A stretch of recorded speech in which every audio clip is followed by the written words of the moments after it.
Ladies and gentlemen, welcome back to the garage. You're in it.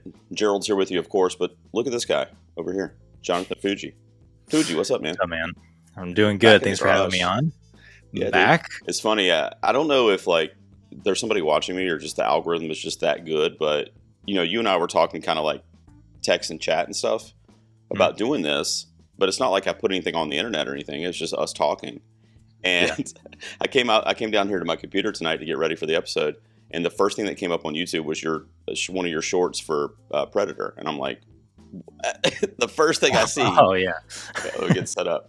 So yeah, I really like the battle. So yeah, man, casual conversation tonight, kind of like almost like a podcast format, but just kind of want to chat for I don't know, maybe a half hour or so here and try to figure out what we're going to do with the Best Casting Oscar, which of course is new this year. Before we get started though, Fujii, it's funny, I've only been doing this like full time on YouTube for really this is the second full year. But one of the first folks that I used to follow on YouTube doing it was you a few years ago. And, we've been friends for a while and, just talking movies in general throughout the year. But when it comes to award season, I always used to like kind of listening to your off the cuff take on some of this stuff. So when you look at the 2026 Oscars that we're going to be having here in about 4 months time or so, and we're starting to kind of get our predictions going. I saw that you had your first round a few weeks ago. How do you feel, man? Like, do you feel like this? Do you feel really confident, in other words, in what you've been kind of putting out there? Or are you just kind of like, what the hell is going to happen here? I think the top are pretty confident. I feel confident. And as soon as I start speaking, my dog goes crazy. Your dog knows what he's doing. Yeah. I think the top feels more confident than I think the past few years outside of, Oppenheimer as an exception. Sure. It's really when you get to just, Best Picture, for example, the bottom feels more confusing than ever, though. And I think there's a few categories where the top feels very locked and then the bottom is all over the place. And sometimes that's a common occurrence. Sometimes it's not. This one in particular, I mean, the race could already be over depending on who you ask. I feel like everyone's just wondering how many a certain movie will win. And they're just trying to pick out the other spots. But it's actually, I feel okay. I'm at peace right now. I'll say I'm at peace. Yeah, I don't know. I don't really know. I mean, this isn't like necessarily a deep dive into the major categories or whatever. But when I'm thinking about it and I'm doing my predictions and I'm brainstorming and all that stuff, I'm trying to like just kind of like what I could picture in my head, And I do think in terms of those like top of the line categories, like definitely picture and like the performances, director, PTA is the guy to beat. And I think a lot of us probably feel that way. I just have this like weird feeling or like hunch that like something he's going to miss somewhere. He's going to get his flowers. He's going to get plenty of Oscars. But I just feel like there's something where maybe it won't be a sweep like a Christopher Nolan situation. And I don't really know what that will be yet. I think director, you could probably just go ahead and give it to him. I mean, I would be shocked if the director's branch didn't give it to him.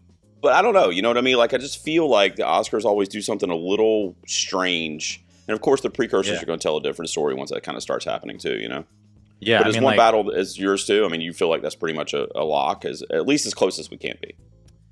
Yeah, as close as we can be, for sure. And to your point, I mean, Oppenheimer did not win its screenplay category.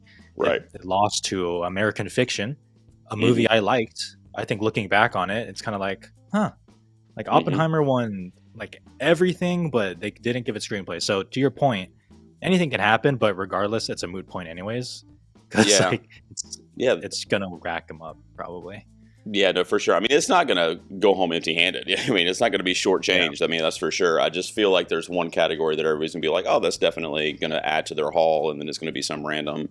I actually think Hamnet could, and you and I talked about that last time you came on, and you were like, you're all in on Hamnet. I'm like, yeah, kind of.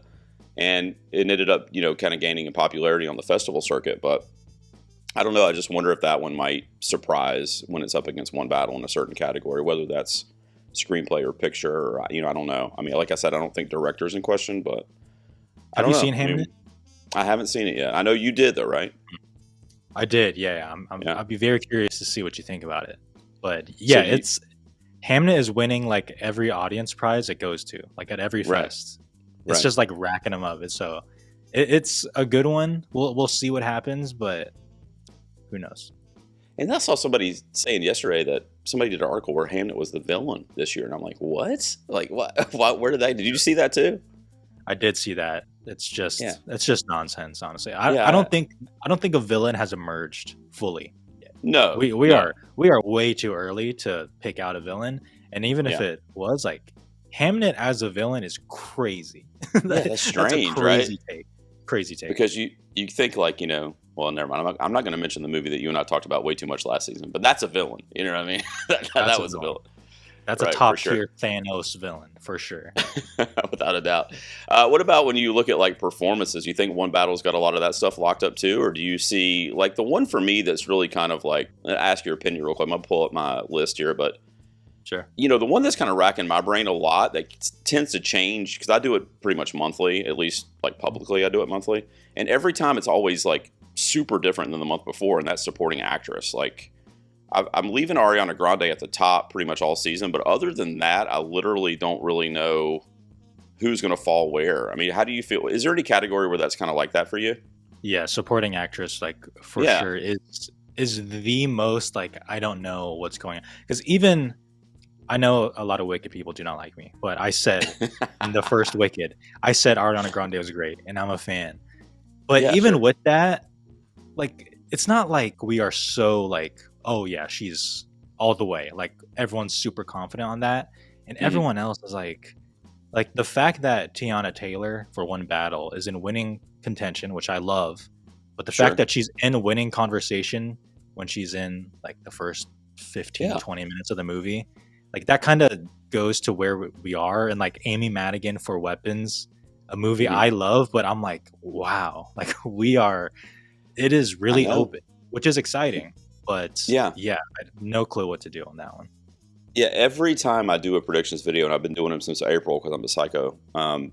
But every time I do one, multiple people will show up in my comments, especially in supporting actress. Almost always that's the category that sparks like the most comments, like, why don't you have Madigan in? Or, Ariana's not going to win, or Gwyneth Paltrow's not going to make it. Or it's like, and of course, everybody knows, everybody Yeah, knows that their exactly. opinion is going to Exactly. write one, Yep. especially in November. It's crazy. But that category is tripping me up. I do think One Battle, this is going to be a good segue when we start talking about best casting, too, because I think One Battle, at least for me, is probably, I'm not going to say a lock, but it's definitely a front runner for the best casting category just because of how many actors could get nominated, which could ultimately break the record. So, like Yeah. I said on my last video, is like, it would be weird to me if you got 5 or 6 nominees from that movie, but you didn't win best casting. Like that would just be weird, logistically, it wouldn't line up. Yeah. So, Yeah. I mean, some people I don't know how I feel about One Battle and its acting nominations. When I see people throw out like 5 or 6, that's where I'm like, yeah, that's tough. this is a lot, people. Like this That's tough. is a lot. I know people are doing the same thing with Oppenheimer, where it was like, oh, I don't know, Hmm. like Matt Damon and Oppenheimer. A lot of people like it. Yeah, It's the strongest movie. It pulls someone through. I'm curious. I feel good about several, and I think a lot of them are in winning contention. I think almost every single nominee that they're in that category, they're at least in like winning contention. Like hmm, Leo's in winning contention, Tiana Taylor is, Sean Penn is, and then it's like, and then I think it drops a little bit, but yeah, the I fact that agree. there is 3 is crazy. I agree. I think those 3 are. I mean, again, you can't say lock in November really until Right. we don't even have any real precursors yet, so you can't really say Yeah. that. But I think those 3 are probably the closest to a lock Yep. for sure at this point. And then I think Chase Infinity stands a good chance too. And we're just Yeah. talking about the supporting actress category. It was initially like when I heard it. I actually remember I was at Moe's with my kids after a Little League baseball game. And so people were texting me like, oh my God, like, because I had just put my video out, of course, and I had her in Yeah. supporting.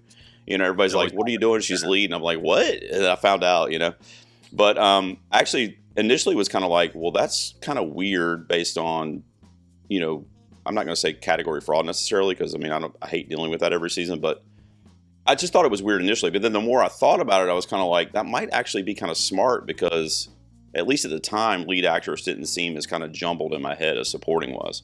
So I think she Yeah. actually could have a pretty decent shot, a la Mikey Madison last year in terms of like a young actress kind of. I mean, she's not necessarily the title of the film, but I mean, she's a Yeah. big part of that movie. So Yeah, I do think that was actually a very strategic play by Warner's or whoever it was that made that call, because then it's like Teyana Taylor has her own. She's in winning contention. And I say this with all due respect. If Chase Infinity doesn't get nominated, it's kind of like, oh, well, she was a newcomer. She's super young. Like people look at her now as a leading actress. Like that's still a win. And then if she gets nominated, that's huge. Exactly. So I think that's cool, even though no shot at winning. Once you see Hamnet, it's so over. Seeing the trailer on the big screen, I like almost cried. Actually, they showed it. Where did they show it before? I just saw a movie a couple days ago, and they showed it before. It was just an accident, and they had it playing before that. And I was like, I mean, obviously, I've seen you and everybody else's takes about how emotional it is, and Jessie Buckley, and people were scoffing at me back in like April. I was putting Hamnet at the top of all my list because I'm just like, I mean, previous Oscar nominees. Chloe Zhao's won. The movie's in a Shakespeare era. It's a period piece. You're going to have all that stuff tech-wise built into that. So I just before I even saw a frame or a poster or anything, I just thought in my head, this sounds like something the Oscars are just going to eat up. So I'm thrilled to see that it caught on the festival circuit for sure. Yeah, I'm someone who I really try to stay grounded with like hyperbole. As soon as I walked out of Hamnet, like it's over. I was set. Like it is so over. That category is so over. It's just a question of does she sweep or not. That's the only question. I got you. Yeah, I guess Cynthia Erivo. I've had Jennifer Lawrence in my 5 all season 2, and everybody's like, "Dude, what are you doing?" But I'm not taking her out until she starts missing precursors. I thought she blew me away at Time I Love. So, I'm not saying she's as good or better than Buckley, but that was a pretty moving performance too, where she was doing some things that she went to some places. She's great in that movie. It's just that movie's tough for the Academy. Yeah, exactly. And I found out, which I guess I knew subconsciously, but I didn't want to tell myself this was true, but I found out a few days ago, Lynn Ramsey's never had one nomination for any of her movies. Ever. Nothing. No tech, no screenplay, no performance. Because even when I heard that, I was like, well, I thought Tilda Swinton got nominated for Kevin. Yeah, I was just about to say, but she didn't. And she didn't. Right. She was in the conversation and didn't get it. But yeah, I love her and I love Jennifer Lawrence in that movie. But yeah, otherwise, I mean, I guess Buckley and then you got everybody else. So, Yeah. Pretty much. So as supporting actor, so we talked about supporting actress. Any other off the top of your head, and you can just do the major categories, like that you just don't know, even have any semblance of what's going to happen. Like it's just completely like a mystery to you. Any acting or. I mean, obviously, we think One Battle's got a pretty good shot in, director, picture, but like Buckley's got a great shot. What do you think? I think best actor or director is interesting.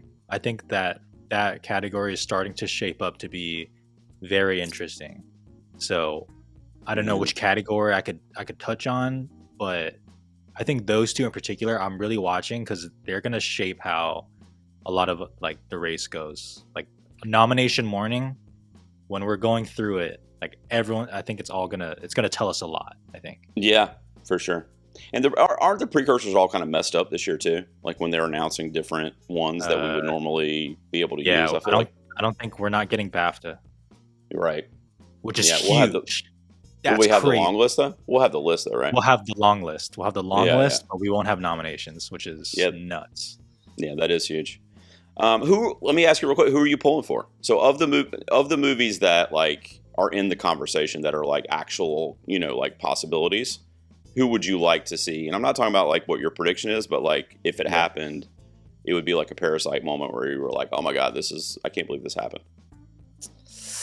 That's tough because again, I don't want to speak too soon, but like One Battle, Sinners, Hamnet are like legit my 3 favorite movies this year. Oh, that's good then. You're in good shape this year then, I think. So yeah, I'm in good shape there. I will say like, because I feel so confident that One Battle and PTA is going to get a lot, like I already feel set in that, I feel like I am pulling for Sinners to do something.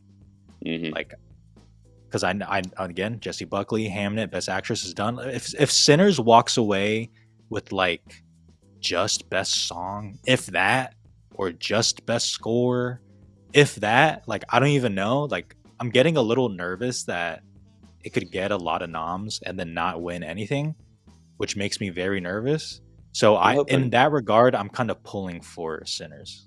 I get it. Yeah, and it's tough when you're the early quote unquote front runner, and then you have to ride that all year. I mean, Honora is an anomaly that kind of did that last year. I mean, that doesn't typically happen. Yeah. So it's going to be tough, man. I think I don't have all my predictions right in front of me, but I think Ryan Coogler's at least my number one. I think a pretty good shot at original screenplay. I think I had him at number Yeah. one. So I'm hoping that can be has a good his. shot. Yeah, so I'm hoping that can be his gold because, I said pour one out for him after I saw One Battle because he was my number one for director too because I saw all that shit he was doing with the aspect ratios and he was doing all this Kodak YouTube Yeah. interviews and stuff and I'm like they're gonna love this shit and then I saw One Battle and I was like okay well let's find something else Yeah. for Ryan because that's brutal. Basically. But yeah, I'm with you on that. I would love to see that movie get something, not just a bunch of I know. nominations and walk away I'm with nothing. scared. I'm scared they're gonna do the blockbuster snub in director. I'm really scared they're gonna do that. And if they do, it's gonna be so much backlash. It's gonna be so There- much backlash, and I'm gonna hate There it will if be. they do. There will be. You know who I'm thinking? This would be I guess, well, you tell me. I mean, as a pundit, maybe this wouldn't be. But for me, this would be like a holy shit thing that I would never predict, but I could also see happening. You know how sometimes you have those where you're like, oh, this has got a 55% chance of happening, but I'm never going to predict it. One of those things. But Yeah. I could see a world where they give director to Panahi, too, based on his narrative. Like, it's just so... Oh, wow.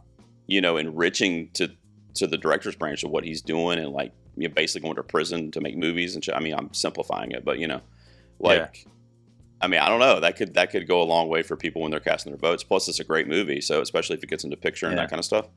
So I don't know. I saw that the other day. I saw that movie and I was like, what if they, what if PTA doesn't get enough votes because of Panahi's story? That's funny you say that because I actually agree with that, but I was gonna use that logic in a different category for screenplay actually.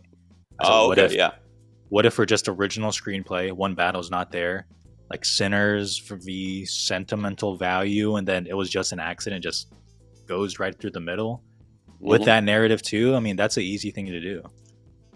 Yeah, it is.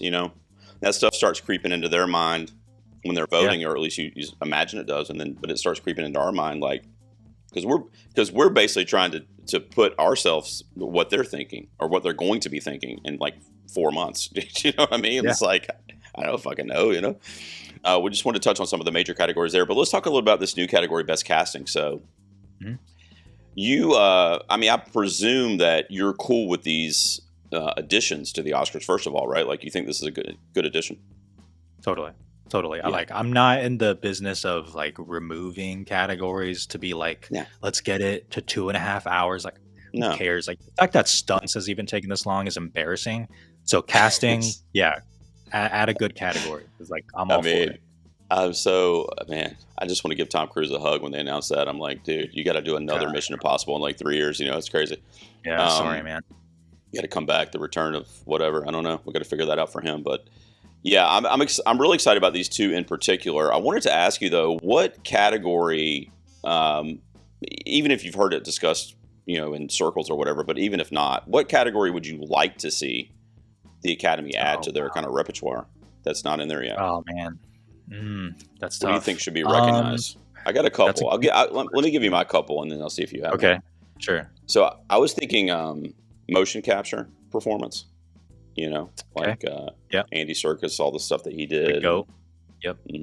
And then the other one would be, and I don't know that the Oscars would, and this is going to sound snooty, but I mean, they are, so whatever.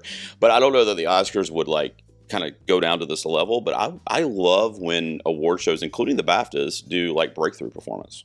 Because we were just talking about Chase Infinity. I mean, no, she's not going to be Jessie Buckley, but she could be the breakthrough performance of the year.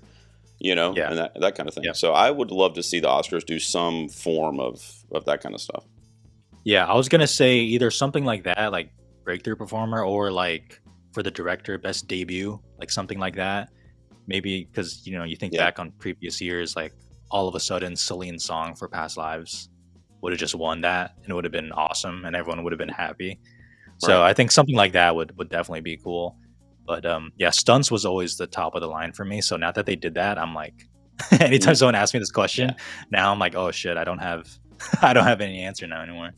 Yeah, they're adding the right ones. I agree. I would love. Yeah, I mean, number one for me would be some kind of breakthrough performance, or even breakthrough, breakthrough film or director, like you said too, would be cool. Because like yeah, a lot of time, not always, but a lot of times, those first time directors just don't get the notoriety. Just because, I mean, look at Eva hmm Victor this year, for example. I don't actually. exactly. I think that's her first feature, but she, I mean, great screenplays. That's the only thing that even has an outside remote shot, in my opinion, for the Oscar. But and even that's Yeah, kind of a Hail Mary. But yeah, that kind of stuff. Like it would be cool to just be able to recognize those folks that might have to put in 20 years of work to get recognition. You know what I mean? right.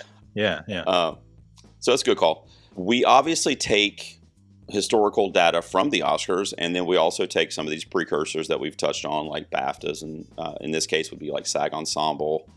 And I want to ask a little bit if you have others as well, but like, what do we do? What are you thinking you're going to do? Because my point is, we don't have any of that. Like, we literally have zero idea what the Academy voters' approach is going to be to this category. Because, we can guess, but that's kind of what I'm asking you. So, what do you think? What are you going to do? yeah. I mean, that's why this category is so interesting and like kind of exciting, for lack of a better Hmm. word. Just because, I Yeah, mean, you said it yourself. Like we look back to try to recognize patterns, and then we use precursors. And again, it's all in fun, but that usually sure. informs us of what's going to happen. Here, we have no clue. I mean, Right. if our best parallel is the BAFTA casting award, which they've only done for like 5 years or something Hmm. like that, like that's not a lot of stuff to go off of. And like SAG Ensemble, like, is that casting? Like, how are they going to look at it? And the main question for me is this just going to be another, like, okay, here we go, just a bunch of Best Picture nominees, or are Yeah. they going to really like, go down the barrel, quote unquote, and like really go into like what makes casting so great with something Hmm. like, I don't know, something like Weapons, right? Like probably not Best Picture, but you look at how integral the cast is and how they had to replace each actor because of the strikes and whichever. Like Hmm. that's interesting to me. And then, I could go on, but like Joker won for BAFTA, and it's like, huh, that's interesting. Like kind of like Right. a one person performance. And then the next year, like a huge ensemble one. And then the next year, it's like it's very back and forth. So that's really the main question: is how is the Academy as a whole? What are they Right. going to do? How do they view casting? And see, we don't know what they're going to do. We really don't know what they're going to do in any of the categories, frankly. But we at least have those patterns, like you said, to kind of like be educated in our guesses, and we don't just name random shit that we think should get in. We kind of use the patterns. But so there's like four really major kind of criteria, and that would be if there's non-traditional actors in the movie. So think about like Sing Sing, for example. Last year is a great example. Like I feel like if there was the Best Casting Award last year, at least I probably would have been predicting Sing Sing, which did not get into Best Picture, but it would have been Yep. great to recognize for something like casting because you had a lot of the folks that actually went through that rehabilitation prison program, and Clarence Macklin, who I think had done some like stage plays and stuff, but he never done like film work. hmm So that would have been really cool. That's an example. International. So do you have a mix of not just a straight up international film, although that could look at like Parasite when it won SAG Ensemble, but like do you have a mix of international actors with like homeland actors and that kind of thing? Is there a breakout star? So we were just talking about Chase Infinity, right? So like we keep using her as an example, but is the movie like was there like a surprise, like a high risk but a high reward casting in that movie? Somebody that kind of carried the narrative but didn't have the resume to kind of go along with getting the job, basically. And then the other thing that I don't know they would take into effect, and I want to ask your opinion on all four of these, but the last one would be like if there was like a big box office draw because of the marquee names in the film. Again, when you think about One Battle, you think of like Leo, basically. Really PTA too, I Yeah. guess, at least for the film bros. But Yeah. draw those names drawing people out. So, what do you think about those four criteria? Is there anything you are going to be adding? You think when you're starting to think about this? Yeah. I'm always I guess there's one. I mean, just the huge star-studded ensemble for like, Hmm. just to be simplistic. So, for example, Wake Up Dead Man. Everyone talks about Knives Out for even SAG ensemble. It's like, do they go for something like that, or like Weapons that I just mentioned? Again, big ensemble. Everyone's a huge part of it. Do they go for that? Do they care for more the biopic, right? Like, I mean, this isn't a good example anymore considering, but earlier on it was like, oh, what about Springsteen? Like Jeremy Allen White, they have to nail down Springsteen. Like, what do they do with that one? So, but I think you really mentioned all of them. I would just mention the ensemble as a whole. Yeah, I'm looking at some of these too on the BAFTA, at least in the BAFTA history, and there's a ton of them in 23, 24, and 25 last year that ended up at the Oscars in like the Best Picture race. Not all of them, because you have movies like Kneecap was in there last year, The Apprentice, which got some acting nods, but it wasn't a Best Picture. But a lot of them did translate over. If you're looking at the BAFTA, and like you said, it's a short history. Mm-hmm. If you look at the SAG ensemble, which I guess that's a casting award, but it's like I'm not really versed on what their criteria for giving that out is, because a lot of people kind of look at that as SAG's version of Best Picture, Yeah, right. So, again, I don't really know what goes inside the head of the voters. I don't know if there's like language written to exactly what they're supposed to follow when they vote, but nonetheless, those look like a lot of Best Picture contenders as well. In fact, a ton of them were, except for our dearly beloved Babylon, that of course didn't make it in, but that one got a SAG Ensemble nomination in this year. I want to talk about our predictions real quick, and I just put out my video a few days ago. Mine. Let's start with just our like top 5. So why don't you give me your 5, and then I'll give you my 5, and we'll see how many we kind of match up on, and then we'll give our next 5, kind of like our bench 5 to round out the 10. But what is your top 5 if you had to call it right this second for best casting? I have one battle in there for sure. I have Sinners. I have Wicked for Good. I will put Hamnet in. Okay. I guess I'll do Marty Supreme. Okay. And we match up with the exception of I have Sentimental Value instead of Hamnet. But here's what I want to say. Here's what I want to say that you and I think, and of course we have no fucking clue, which is the whole point of this video. But I think what you and I are probably both making a mistake on is there's got to be one in there that's not nominated for Best Picture, right? I mean, at least, right? I would think. Maybe. I know. I mean, you don't know. I hope so. But yeah, me too. You me know. too.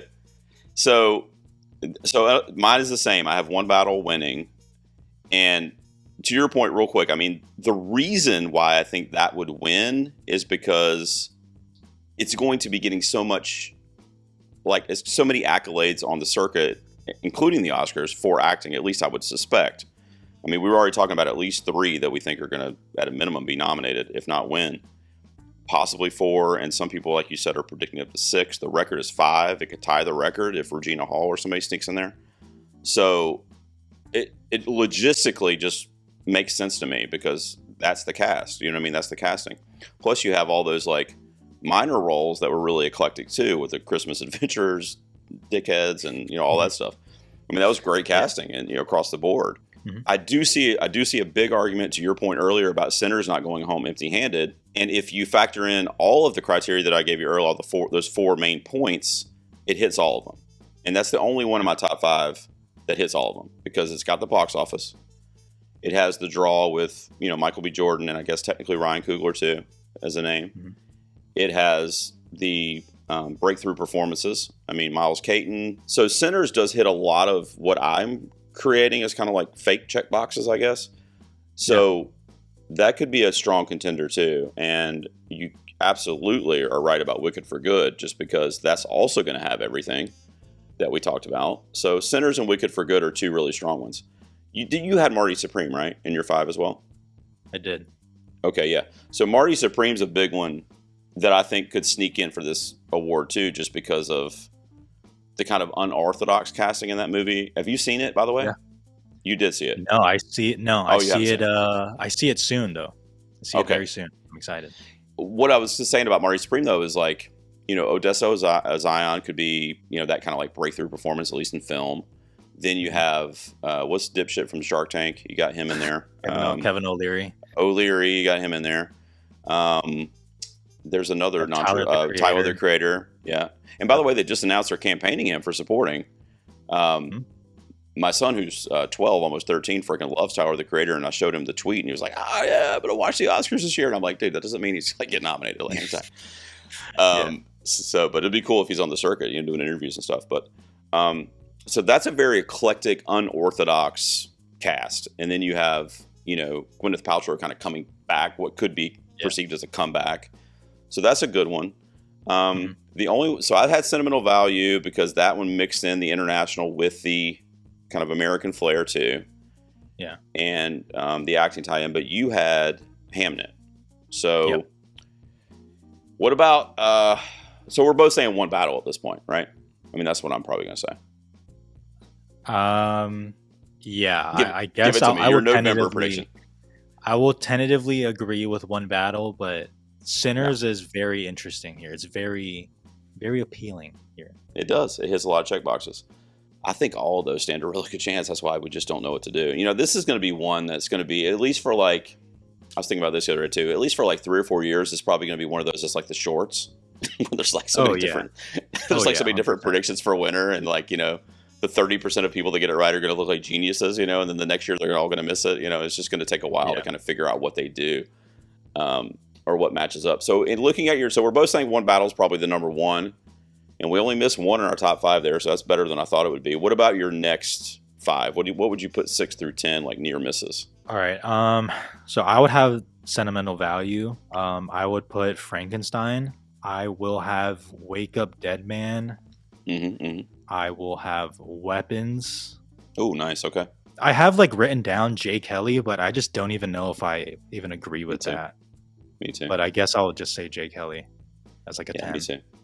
I mean, it's a great cast, though. This is the movie that's emerging as the villain. I'm just telling you, because every time I put it in my 10 for picture, which I still had it in, the only reason it's not going to be in on my next video, or I assume it won't be, it's a few weeks off, is because of Frankenstein. When I did my video, I had Frankenstein at 11 and I had Jay Kelly at 10. Now it would probably be the other way around, just a day later, of course, than when I did my video. But I've had it in because it just sounds like a Hollywood let's kiss our own ass, guys, and just nominate this thing, Yeah. No, I had it in too last time I did it. I see it tomorrow. So. Oh, okay. Me too. Well, I see it on Tuesday, so you'll be ahead of me by a day. So we'll have to I'll hit you up on Tuesday. I'm excited for it, and I love Baumbach, but the reception hasn't been bad for that movie. But it is weird how that one kind of is already got that villain kind of mask ready to put on. You know what I mean? You gotta tell already. Yeah. I know. When it premiered at Venice to mixed, I was like, to be honest, I'm not even trying to play Monday morning quarterback, but I was like, I don't think Venice was the right place to premiere it. True. Therefore, I was like, I expect the reception to go way up afterwards. Right. And it has gotten up, but not that much, actually. So now I'm now it's one of those movies where everyone is just you just got to wait for the industry. You got to wait for the industry. You have to wait for them. So it's okay. I mean, that's true. I mean, that's true. The guilds in the industry usually tell the story, but thematically, and in addition to a lot of the people that are involved in that movie, and the fact that Netflix is no stranger to getting movies nominated. I mean, they've got the most nominations in the last 5 years, I think, from any studio for Best Picture. I mean, you have movies like Don't Look Up get nominated. I mean, talk about a villain. Emilia Perez. I mean, they don't miss nominations if they really want to get a movie in there. So.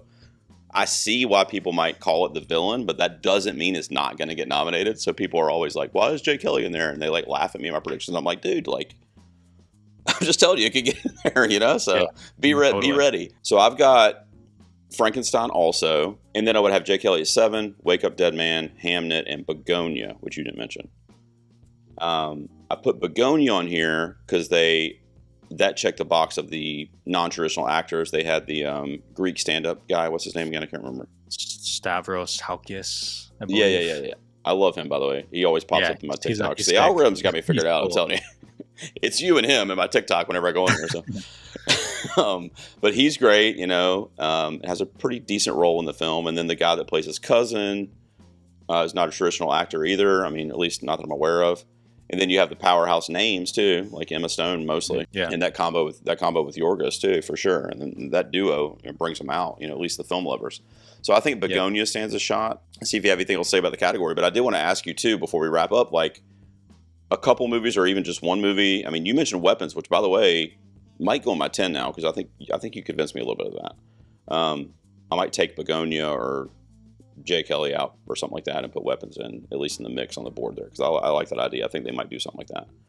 I wanted to ask you if there's a couple movies though that aren't really in the conversation this year that you could see kind of getting this best casting nomination kind of out of nowhere, like people just aren't talking about it in predictions, and not that it's a bad movie, it's just not in the discussion for any major Oscars. Like, do you see a movie like that kind of sneaking into something like best casting but not getting anything else? Oh, just best casting. Yeah.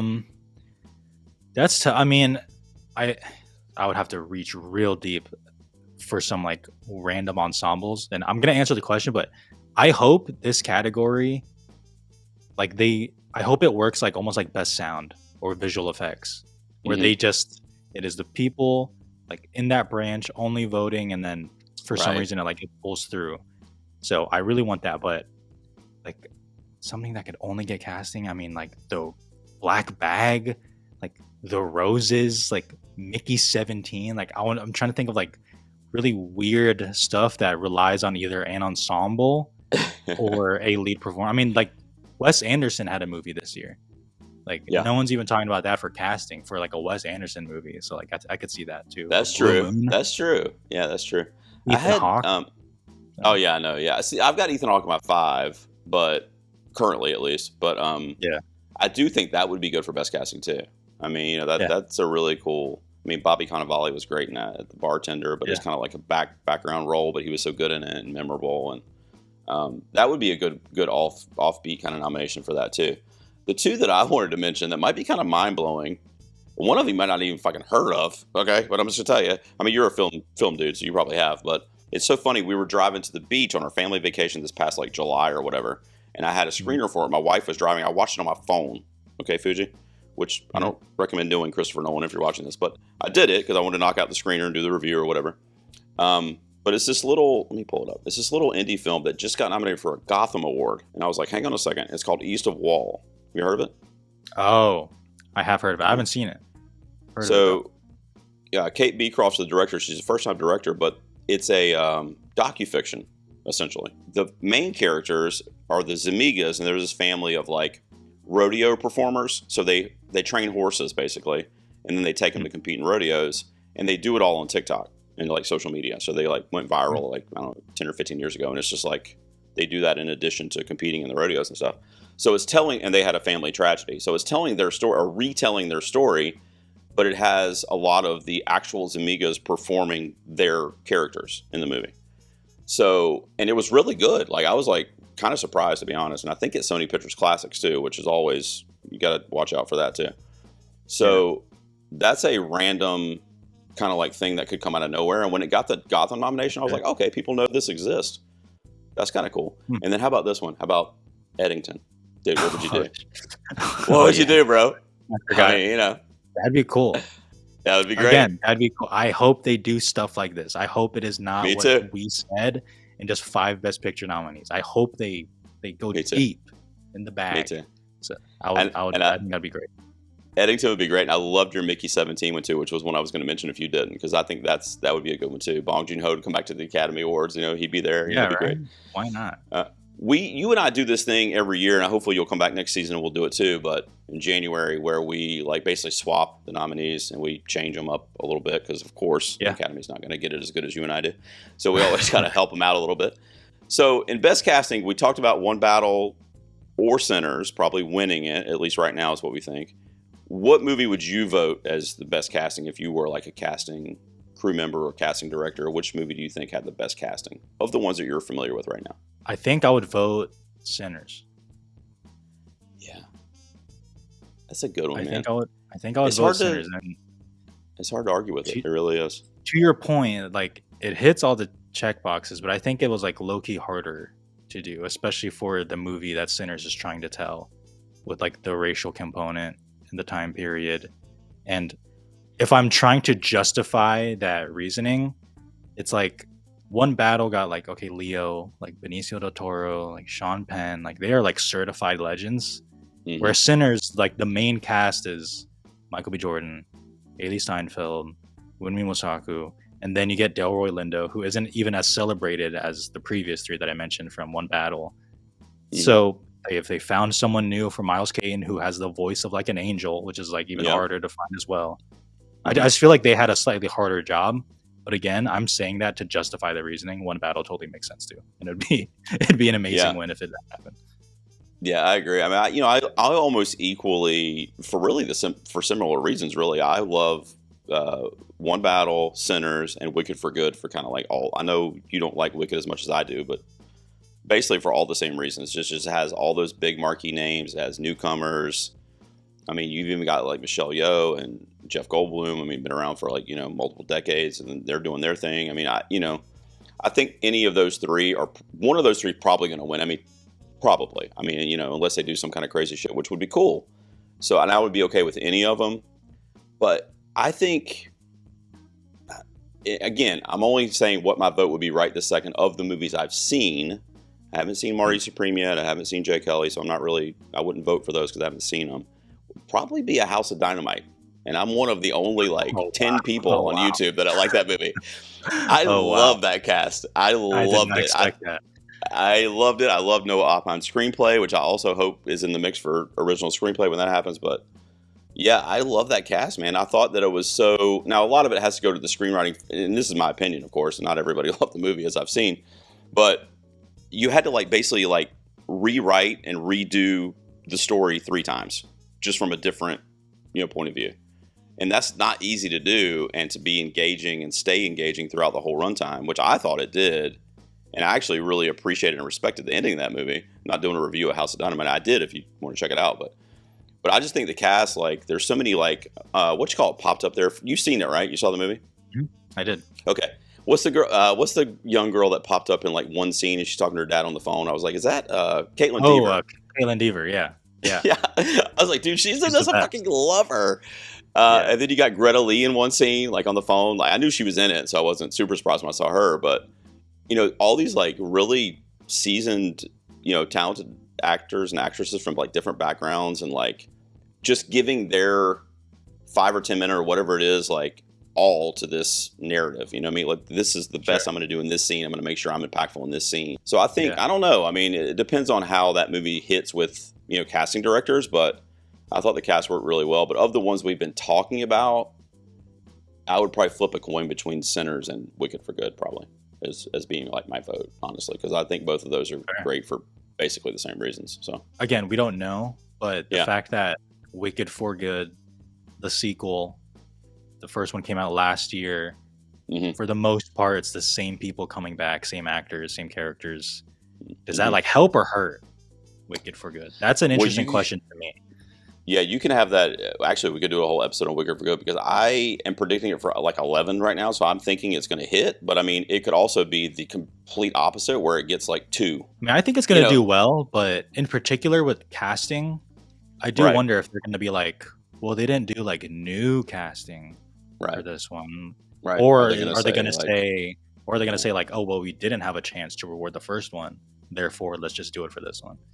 So that's a good question. That's a good point. Yeah. So that's it. Fujii, I appreciate you being here, man. I wanted to give you an opportunity to tell everybody where to find you. I mean, they probably know where to find you at this point, especially during award season. But before you tell them, when's your next round of predictions coming out? I just did mine, and I know you haven't done yours since what was it, late September or something, right? That is an excellent question.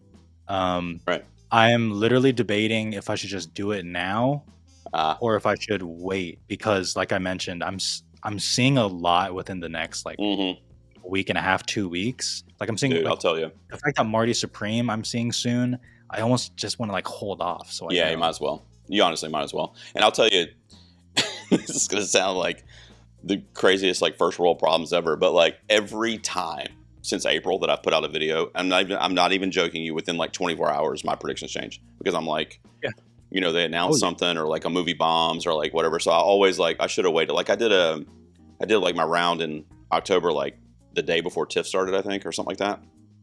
and rental family bombs, and I had it at like number 5 or something. And I had Brendan Fraser and all this other shit, and it was like the next day it bombed after I put my video out. So I'm like, all right, well, everybody's gonna watch this and go, what is this jerk talking about? You know, so I think it's probably a good idea. Just wait till you get some more, you know, arsenal there, I guess. Yeah. So, well, in that case, then might not be until like first week of December then, or something like that. But yeah, just my name on all socials: Jonathan Fujii, YouTube, Twitter, Letterboxd, Instagram. I do have a TikTok, but I haven't really promoted it. But I'm there. I love chatting with you, man. I love talking movies. I know you'll be back in hopefully January. We'll do our Oscar swap game for sure. If you're down with it, we did all the categories last year, right? I can't remember. I think we did all of them except for the shorts. Did we?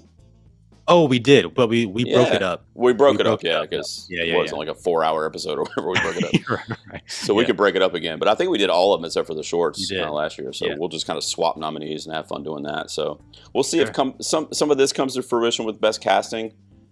Guys, let us know down in the comments, please. We know you will, but we both had Wicked in our top 5, right, Jonathan? So make sure they know That's that. Right. That's right. Top 5. Let us know though. What's going to get nominated for best casting? I literally have no idea. So as you can see, Jonathan and I kind of threw a bunch of best picture nominees for now, or what we assume will be best picture nominees. But I like your weapons idea, and I think there will be at least one. And I'm obviously guessing, but I think there will be at least one like curveball, like what the fuck is this movie doing here? You know, like out of nowhere. So we'll see. But I love chatting with you, man. Let me know what you think of Jay Kelly, and I'll do the same for you. And then I don't know. I don't know when I'll see Marty Supreme. Probably, I don't know.